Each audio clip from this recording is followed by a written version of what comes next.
Bismillahirrahmanirrahim. Assalamualaikum warahmatullahi wabarakatuh.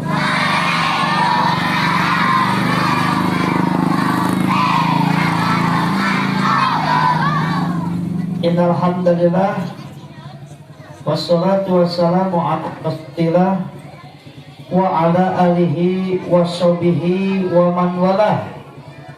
Ashhadu an la ilaha illallah wa ashhadu anna Muhammadar Rasulullah. Amma ba'du. Pertama dan yang paling utama, kita selalu memanjatkan puji serta syukur kehadirat Allahi Rabbi Allah Subhanahu wa Ta'ala, di mana pada kesempatan hari pagi yang cerah ini kita semua bisa berkumpul kembali di sekolah tercinta, yaitu MI Kopeng. Mudah-mudahan kita semua, khususnya yang ada di lingkungan sekolah, selalu diberikan kesehatan oleh Allah Subhanahu wa Ta'ala. Amin. Diberikan panjang yang umur serta barokah. Amin. Menjadikan anak yang soleh dan soleha. Amin. Berguna bagi nusa, bangsa dan agama. Amin. Selalu taat dan berbakti kepada kedua orang tua. Amin ya Allah ya Rabbal alamin. Salawat serta salam semoga selalu tercurah limpah kepada baginda Nabi besar Muhammad sallallahu alaihi wasallam. Tidak lupa kepada keluarganya, para sahabatnya, sehingga kita nanti mudah-mudahan selaku umat yang di yaumul kiamah. Amin ya Allah ya Rabbal alamin. Yang saya hormati Bapak Ibu guru, dan juga yang saya hormati Kepala MI Kopeng, ya, dan anak-anakku dari kelas 1 sampai kelas 6 yang Bapak cintai dan yang Bapak banggakan.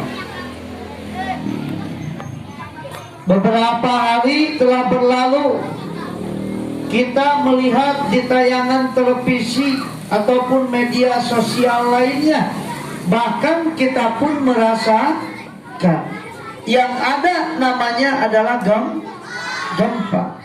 Gempa itu bukan artian dalam disengaja oleh manusia, tetapi itu semua adalah berkat izin Allah Subhanahu wa Ta'ala. Tidak ada sesuatu, tidak ada seorang pun yang tahu bahwa yang namanya musibah, manusia tidak ada yang tahu kapan datangnya, jam sabaraha, tidak ada yang tahu. Maka ini adalah merupakan suatu pengingat bagi kita semua yang masih ada, terutama kita yang ada di Sukabumi, khususnya yang ada di Girijaya, ya, jauh dari korban musibah gempa yang diturunkan oleh Allah Subhanahu wa Ta'ala. Itu di mana? Kita turut berbela-sungkawa atas musibah yang terjadi di saudara-saudara kita yang ada di Kabupaten dan Kota Cianjur, yaitu merupakan saudara perbatasan dengan Sukabumi. Mudah-mudahan yang terkena musibah selalu diberikan kesabaran, ketabahan, dan keikhlasan, ya. Itu intinya. Mudah-mudahan korban yang meninggal, ya, dalam keadaan husnul khatimah. Amin ya Allah ya Rabbal alamin. Jadi tidak ada sesuatu musibah dalam Al-Quran, ya, kecuali dengan izin Allah Subhanahu wa Ta'ala. Mudah-mudahan di Sukabumi dijauhkan. Amin. Mudah-mudahan, ya, kita tidak tahu dari mana dan kapan musibah itu terjadi. Pasti akan terjadi, cuman waktunya saja yang belum kita tidak bisa mengetahui. tonggane. Bahkan yang namanya musibah, yang namanya bencana, semua adalah izin Allah Subhanahu wa Ta'ala. Tetapi kita selaku manusia juga kita harus apa? Harus bisa menjaga apa yang dititipkan oleh Allah kepada kita. Bismillahirrahmanirrahim. Dhaharal fasadu fil bahri bima kasabat aydin nasi lijiqahum ba'dalladzi amilu la'allahum yarji'un. Sebagian dari artinya telah nampak kerusakan di darat, di laut, itu adalah disebabkan oleh ulah tangan manusia. Ya. Jadi kita selaku manusia jangan tidak mau disalahkan oleh Allah. Ya, contoh yang kecil, bukit-bukit, pegunungan, pepohonan ditebang sehingga akan terjadinya longsor. Itu adalah contoh yang kecil. Itu adalah akibat tangan manusia, tangan kita. Makanya kita harus menjaga alam yang dititipkan oleh Allah kepada kita. Makanya kita selalu berdoa kepada Allah Subhanahu wa Ta'ala, meminta pertolongan, meminta ampunan. Ya, nah di sini kita harus bisa yang namanya merenungi. Ya, ngobrol. Kalau ngobrol sampai jam 12. Kita harus bisa merenungi dalam hidup bahwa yang namanya manusia di saat datang bencana, datang musibah, tidak bisa apa-apa. Tanah yang mau longsor, apakah kita bisa tahan ke tangan? Tidak. Kalau Allah bisa. Tetapi karena Allah sudah murka kepada umat Rasulullah SAW yang tidak taat kepada Allah, sehingga Allah menurunkan musibahnya. Tadi contohnya longsor. Ya, itu yang namanya gempa itu terjadi karena ada longsor, kemudian retakan tanah dan segala macam, ada tsunami, ada angin. Itu adalah musibah buat kita, tapi buat kita pun adalah sebuah renungan bahwa yang namanya Allah itu ada. Tidur, Allah ada tidak? Ada. Di mana? Di langit. Allah itu ada di sekeliling kita. Maka ada yang katakan Allah itu ada di mana-mana. Dalam artian di sana Allah ada di mana-mana itu bukan berarti Allah itu banyak. Allah itu cuma satu. Allah itu tunggal. Allah itu esa. Apa buktinya Allah itu ada? Kan kalian suka pujian sifat wujud 20, sifat 20. Coba kita bareng-bareng. Wujud kita bakal muhabbatul ilhawadisi kiamu binafsi wadani aku irada. Terus ilmu yang sama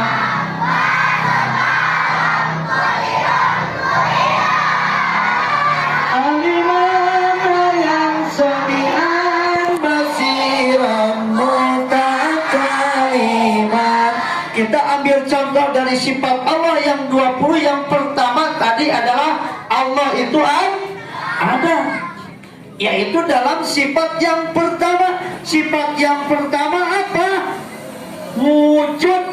Wujud itu artinya ada. Apa? Wujud itu artinya mustahilnya tidak ada. Nampak buktinya Allah itu ada, dijelaskan dalam dalilnya. Ya, wujud artinya ayat Allah maka mustahil Dalilnya dawat Allah Ta'ala, Allahul ladzi khalaqas samawati wal arda wa ma bainahuma. Allah itu adalah yang menciptakan langit, bumi beserta isi keseluruhannya. Tuh, itu. Kalau ada yang bertanya Allah di mana ayat? Nah, pakai ayat. Allahul ladzi khalaqas samawati wal arda wa ma bainahuma. Allah teh anu nyiptakeun langit, nyiptakeun bumi, jeung sakabeh isina nu aya di alam langit jeung bumi.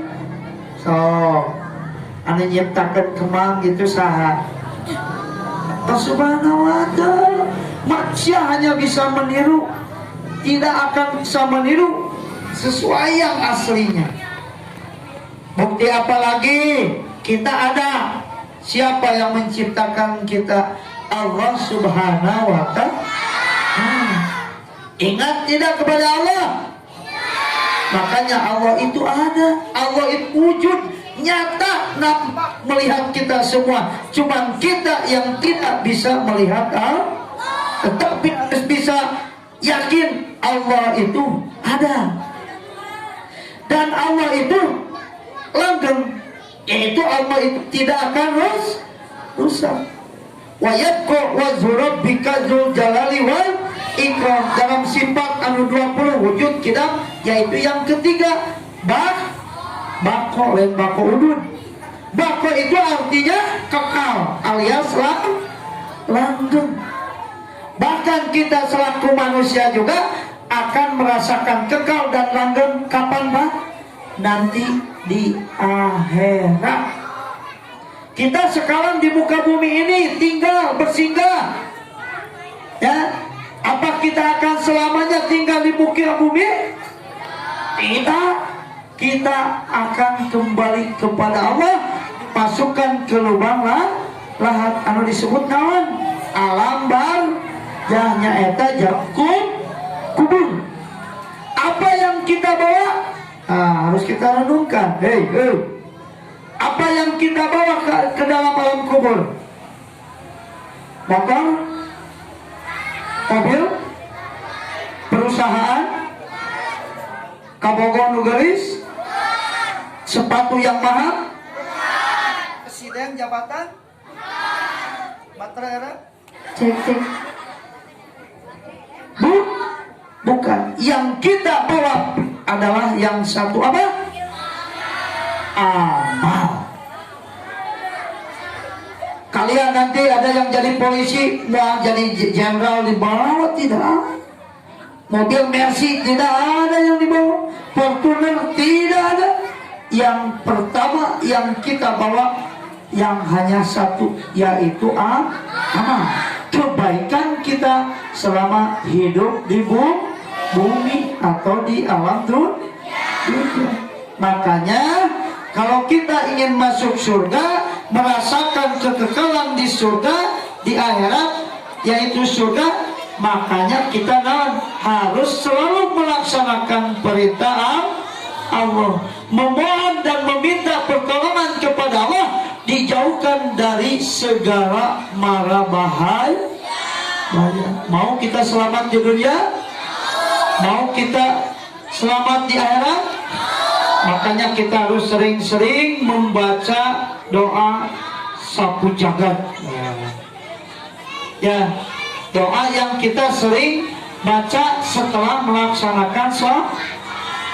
Rabbana atina fid dunya hasanah wa fil akhirati wa qina adzabannar.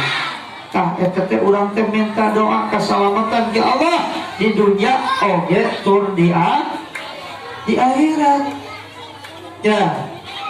Nah, kita harus mengingat dan membayangkan betapa sedihnya hati kita melihat saudara-saudara kita yang di Cianjur, Masya Allah, bencana hanya dalam sekian detik saja berkekuatan 5,6 skala Richter sudah memporak-porandakan Kabupaten Cianjur dan kota, terutama di kota. Di Nagrang tuh, di Cianjur itu yang paling parah. Udah jangan ngobrol, ya. Makanya kita harus apa? Ingatlah selalu kepada Allah. Ya, Allah itu tidak tidur. Allah itu kalau disebutkan ada matanya, mata bentang, setiap harinya bentang. Tapi kita tidak ada yang mengetahui bahwa zat Allah itu seperti apa. Ya, kita mah muanya zat Allah seperti kumaha, bentuk, rupa, tidak ada. Tidak ada yang mengetahui satu sama sekali. Ya, kecuali panginten Rasul orang. Ya, terus berkomunikasi pada saat melaksanakan mi'raj ke langit ketujuh, yaitu ke Sidratul Muntaha. Nah, di sini kita harus ada rasa takut. Kelas genap ngomong. Harus ada rasa takut. Coba kalian bayangkan kalau bencana gempa terjadi di dia, apa yang kamu mau lakukan? Tidak bisa apa-apa, hanya bisa berlari. Tadi lamun dekat rumah, ya, banyak korban-korban yang tertimbun reruntuhan rumah atau bangunan. Ada yang sudah meninggal, ada yang masih hidup. Apalagi di berita tadi pagi sudah terdapat 1 anak dan 1 ibu yang selamat tertimbun dari reruntuhan rumah, yang masih kecil, kurang lebih 1,5 tahun. Sapopoe terkubur di reruntuhan, alhamdulillah masih hidup, tetapi ayahnya meninggal dunia. Makanya sekarang di Cianjur banyak seumuran kalian yang ditinggalkan oleh kedua orang tuanya karena meninggal akibat bencana gempa. Katakan rame, ya, banyak di WA, di grup-grup WA, di grup khususnya dari Cianjur, banyak siapa yang mau mengadopsi. Banyak anak-anak yang ditinggalkan yang masih kecil oleh orang tuanya karena meninggal akibat gempa Cianjur. Kita mah alhamdulillah. Coba bayangkan oleh kalian dan renungkan kalau terjadi di Kopeng, pasti kita akan merasakan apa yang terjadi di mana? Di Cianjur. Mudah-mudahan kita selalu meminta pertolongan dan perlindungan kepada Allah sehingga kita semua dijauhkan dari musibah. Amin ya robbal alamin. Osok ada, osok benar. Tadi sholat subuh. Itu kumaha lamun aya gempa di dia. Terus kalau ketimbun reruntuhan, coba can sholat tuh. Apa orang bisa balik teh lamun maut? Tidak. Di sanalah manusia akan menjerit di saat sakaratul maut. Pada saat sakaratul maut dikatakan katanya, ya,